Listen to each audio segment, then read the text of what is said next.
Phoenix Books presents England, England by Julian Barnes. Read by Judy Geeson. "What's your first memory?" someone would ask, and she would reply, "I don't remember." Most people assumed it was a joke, though a few suspected her of being clever, but it was what she believed. "I know just what you mean," sympathizers would say, preparing to explain and simplify. "There's always a memory just behind your first memory, and you can't quite get at it." But no, she didn't mean that either.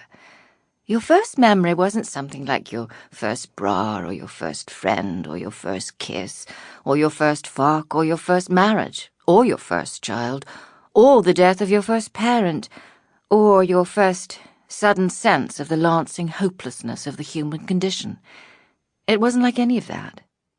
It wasn't a solid, sizable thing, which time in its plodding, humorous way might decorate down the years with fanciful detail, a gauzy swirl of mist, a thundercloud, a coronet, but could never expunge.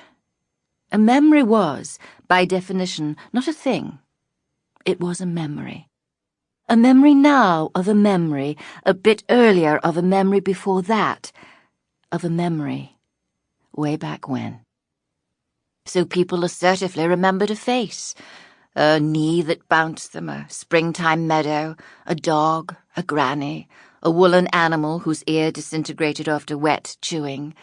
They remembered a pram, the view from a pram, falling out of a pram and striking their head on an upturned flower pot, which their brother had placed to climb up on and view the new arrival, though many years later they would begin to wonder if that brother had not wrenched them out of sleep and dashed their head against the flower pot in a primal moment of sibling rage.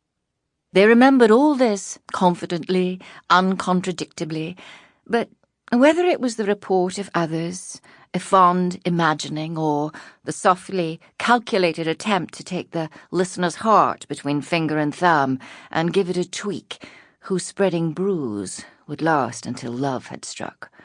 Whatever its source and its intent, she mistrusted it. Martha Cochrane was to live a long time, and in all her years she was never to come across a first memory which was not, in her opinion, a lie. So she lied too.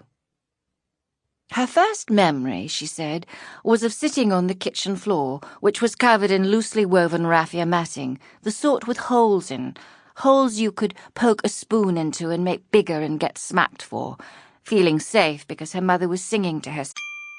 Sample complete. Ready to continue?